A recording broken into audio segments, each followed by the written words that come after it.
a shouter, but we've had players like Paul Davis. Sorry, man said Paul Torres. I really want him as a left side today. Pau Patrick Torres. Vieira and Gilberto Silva. Where's the next leader coming from? Well, you could bring in a leader. But I think, the next leaders are being promoted within. I think there's many different ways of leading. I think you see Saka and Smith Rowe, they've led by example. Gabriel Jesus and Zinchenko instantly have come in. Granit Xhaka does what he needs to do. There's even things down to Cedric off the field, really and truly. Ramsdale, I think, is a big character. I don't think Ben White is the most vocal, but I think people act like they really, especially when you go to games, they kind of sleep on he talks, he opens his mouth, he's galvanizing people. He's got a potty mouth as well. He lets his teammates have it. I'm a big fan of Ben White, and I saw that in the Chelsea game a couple of years ago in pre-season. You've got Tierney as well.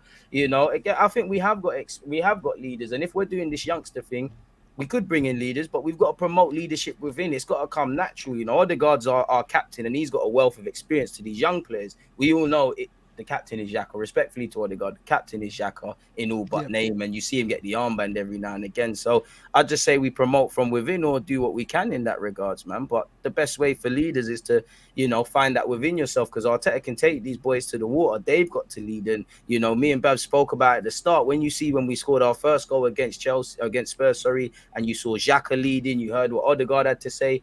The manager can only give you stuff. It's like being a boxer. The boxing coach can tell you, you got a jab, you got to throw your left, you got to duck, you got to dive. But once you're in there, someone's just trying to take your head off, and you have to draw the conclusions yourself. So, yeah, man. Apparently, this Indy Carla guy said that Arsenal met with Rice reps, explaining all the speculation. Is that guy credible? I don't know, man. No, he's not. He's not.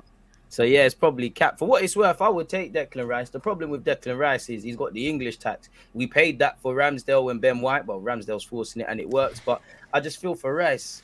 Yeah, but as you say, as the last comment said, we want leaders, right? And he's a captain. So he is that leader profile. I think find that though for what you definitely could. But I think Premier League experience is important, and if we want to win a title, we need level raisers, right? Players that just instantly level. And I think with him and his experience, he will do that. He would do that in the team, and he's also always available. That's important. You look at Partey; he's always injured and stuff. That Rice is not, and he can play where you almost surprised that he's fit. Really, you're kind of always with Partey now that he's a quality player. You're kind of just waiting to wake up one day, exactly. And here he's out. Really, which is kind of Rice is a bit like Xhaka in a sense. He's always fit. He's always fit. He's always available. So I think he's a player that Arsenal might want to sign. I would like him at Arsenal. I've said it already. So I'd be for it. I mean, I'll be for it as well. But if it got to a certain price, I'd rather us just find somebody else and maybe reinvest that on more of a number 8 or whatever Arteta wants, put that extra bob towards the winger or something. What has Philippe said? What do you know about Arsenal wanting to buy other teams or building relationships with other teams? Where are you at with that comment, broski? I've seen it. I've spoken about it as well. I think the Cronkies want to buy a club in Brazil and one in somewhere in Europe, and I think I like the idea. You want to build almost like a massive institute, like your own thing. Yeah, like a city group thing, innit? You build your own empire, and I think it works. Imagine you can have if Arsenal sign a young player, want to loan him up, you can loan him up to your team in Brazil, loan him up to your team in Europe, let them develop there, play first team minutes, and come to Arsenal. Well, yeah, exactly. And any players, and in Brazil specifically, I think we've already established a link with Sao Paulo.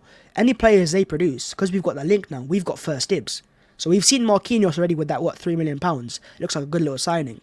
Any players they produce, we could get first dibs and sign them straight away. So we've seen it with Leipzig and Salzburg. Salzburg have produced some top players, Szoboszlai, and now you've got Sesko, and they're going straight to Leipzig. So if they can do it, why can't we? You're right with that, and that's what we want to do, especially if we're doing this emerging talent thing, and and we don't have the money to go toe to toe with the cities and whatnot. I'm all for that. I echo what you said. I think we could share scouting expertise. I think we could get around work permits. I think we could, there's marketing potential. Just growing the clubs. It makes sense to try and have something in South America, or in Australia, in North America, in Spain, or wherever really, because I think that's where it's going. Obviously, as you said as well, you can loan players out. I think it makes a lot of sense really, especially if we're doing this emerging talent thing. I think we have to get into a scenario where potentially we buy young players, they don't even touch the Emirates, and they're sold on for a significant profit that could be reinvested and things like that, because I do think making profits to go with being in the Champions League and the purse strings getting unleashed, I do think we need to start doing better at selling players. Again, I do like how we've ripped up deals to a degree, but it's a bad precedent to set. In terms of significant outlays, off the top of my head, I'm not going to count Oxlade-Chamberlain or Iwobi because they weren't really here under Edu and Arteta. Joe Willock was good money. There must be one or two more, but again, we need significant outlays, really. There was a chance we could have sold Bellerin before them. We could have got top money for Ainsley Maitland-Niles. I do think we need to do better at that regard. I'm sure all clubs, but yeah. No, I agree, bro. Man, that's where I'm at with that. Obviously, with us obviously winning against Spurs, how confident are you for the games ahead? Because it's a long October, as you know, Leeds away, Southampton away, Forest. We've got at this moment in time about 4 Europa League games, Liverpool at the weekend, which we're going to get into. It's going to be a big test mentally, physically, and it's going to test our consistency. And if we get through this, I want to just get to January still having these conversations that we're having and the same sentiments that us Arsenal fans are having as well, really. Yeah, I'm pretty confident, and that's because our players are fit. And when our players are fit and available, I think we can beat any team in the league. So I'm not really scared of Liverpool and Southampton away in these games because our players are fit. Take one player out of there, like a Partey or someone, then I'm a bit more scared. This game on the weekend against Liverpool, I think is a perfect chance to set a narrative. We beat Spurs, but we always beat Spurs at home. That happens every year. If you beat Liverpool with how they're struggling and stuff, and Arsenal already being first in the league, it's about time we beat them, man. You're setting a narrative that we are that new team to challenge City. Because you can smack them out of the... It's at the Emirates. It's the prime time to... Imagine this game was at Anfield, right? It'd be a bit difficult, but it's at the Emirates. You've got a chance to take it to your ground. You're so good already as it is. Favourites, yeah. Take. How many times in the past 5 years have Arsenal been favourites to beat Liverpool? Not many. If this is the first. So you're the favourites for the first time in a while. It's at the Emirates. You're in form. They're out of form. Take it to them. Go and smash them. You go beat them emphatically. And then you set a narrative to the rest of the league that you are that new team to take on Man City. On that, we might as well preview the Liverpool game before we get into the Europa because you just set it up perfectly. Where are you at with that? Because I echo what you said. I do think cliche, but form goes out the window. I do think Liverpool, whenever they are hit, they always come roaring. And I do think we're beating Rangers, sloppy win, but anytime you're struggling, you've won a game. Salah and Trent have found their goal-scoring boots. Nunes can't score, but I think he'll be a good physical test. I'm actually keen to see if we go with Zinchenko or Tierney out there as well, purely because, Salah's been hogging the width for Liverpool a lot more, and we know what Trent goes. Do we go with Martinelli? Martinelli on the left's going to have to put in a lot of work defensively as well, really. And I'm keen to see the gap between Tierney or Zinchenko and Gabriel, as well as how Xhaka and to a degree Martinelli fill into that as well. So yeah, man, where are you at with that? And also Klopp yesterday went 4-2-3-1. Could that be something to kind of mess us at our preparation going into Sunday? I wouldn't look too much into that game because Rangers are a poor team. They're not a good team, right? They're not a team that we can. Rangers, so right. I don't think they're a good team, right? Not a Liverpool standard. So Klopp just saw them as there for the taking. Let me go and play attackers and win that game. And even in that game, Rangers had some chances. So even Rangers caused them some issues. And that was at Anfield. So at the Emirates Stadium, Arsenal are by far the favourites with the current form we have. Liverpool form and home fans as well, you're right. With Liverpool, what you have is, even though they're out of form, their key players are fit, most of them at least. So it's a matter of maybe they click at one time, but I just think Arsenal have to win this. They have to win this game because it's at home. This is like the perfect opportunity. They're out of form, you're in form, you're at home, you're amazing at home, you're top of the league against a team that, that's there for the taking. You go and beat them now. There's not a better time to go and get a result, and a big result against Liverpool. You go back to the game last season at the Emirates, and even though they won 2-0, it was a pretty close game in all the stats and all the metrics.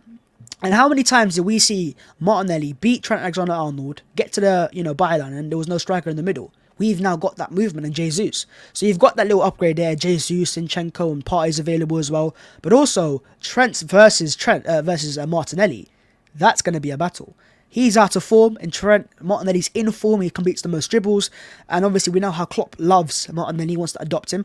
It's much one of those things. The way he's speaking now on half our players. Klopp, if you want to be the gaffer, just say it, man. If Arteta ever wants to walk away, we'll consider you, man. You're a nice guy. No, so yeah, I'm actually confident, and I know I shouldn't be because it come back to bite me. But if I'm not confident now, when my team's winning games on top of the league and everyone's fit and available, then when can I be confident? You said it there, and I'm a bit in two worlds. In one hand, I'm like you. I believe, I wouldn't say you're overconfident. I wouldn't say I'm overconfident. We've definitely gone into games, forget Liverpool, bottom half of the table, much less Liverpool, in worse form, worse sentiments. Everything's going good. You know, we're playing at home, we're in form, players are playing well, and when things are going well, you can't wait for the next game and the form and all of that sort of stuff. So you are right, and I do agree. But on the other hand, I do think we need to live to fight another day. Like you, I want to win. You know, I'd rather win 2 top 6 games and lose one against United than have, you know, just shaky performances. But I do think sometimes our fans and our gaffer, I go back to the North London derby away from home last year. Sometimes we kind of overrule ourselves, and you do need to some degree live to fight another day. I would take a point really, because a point against Liverpool's not the worst. As you said though, the form they're in, to a degree, they're there for the taking. As much as I feel form goes out the window, and there's good battles there. Saka against Robertson or Tsimikas, who's ever fit. As you know, Martinelli and Trent is one for the ages. As I said, Martinelli, Xhaka, Gabriel / Zinchenko, Sastini. You're going to have your work cut out on that right-hand side. Midfield is probably even, because their players are not really fit like that. They've got players that have been scoring goals against us. So it should be an interesting game, and you have to be able to show that you can somewhat win these games and things. As you said, and you made a great point, I wouldn't look too much into the Rangers game, because now that you listed that, what a fantastic free kick from Trent, and a penalty is really what saw them through. You take a win anytime you can get it when you're like Liverpool, really and truly. Is there any changes you would make? Because there are some people saying, do we go to a back three? Does Gabriel drop out and you put Ben White back at centre-back next to Saliba and play Tomiyasu? You know, Tierney or Zinchenko? Where you at? And also, I think we got off topic. I think we got over that mental block against Liverpool as well? But yeah, man. I think in terms of lineups, changes I'd make, I don't think Arteta will change. I think he likes to keep his winning formulas. But that being said, Tierney probably is a better suit than Zinchenko in this game. But, you know, Tierney would have started against Spurs if that was the case. You know, because Spurs aren't a team. They're a team that's just as good in transition. But I think with Liverpool, a lot more though. That's there you go. With Liverpool, he's gonna have his work, or Zinchenko. So he's gonna have to defend a lot more. Exactly. So I mean, Salah is not in his greatest form, but he is still a massive threat. So you have to you have to respect him. But it depends on how Arteta wants to win this game. Is it let's kind of hit them in transition and let them come onto us, or is it let's dominate the game like we have been doing? And if that's the case, Zinchenko starts. He's the better player on the ball. But yeah, Tierney is a better player. I'd keep the same team, because I think they know how to play with each other right now, and it's you're building dynamics. You don't want to break them apart. But if Tierney was to start, I wouldn't be against it.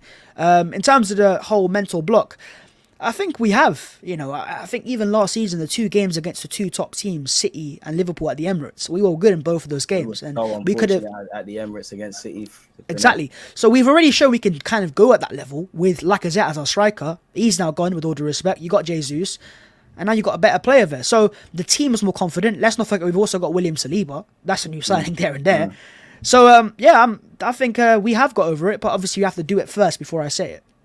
I think obviously just because I'm advocating attacking with what I'm about to say, disclaimer, obviously it means you got to defend and things like that. But I think previously, early, like 2 years ago, a year ago for Liverpool, I think their biggest problem was breaking down a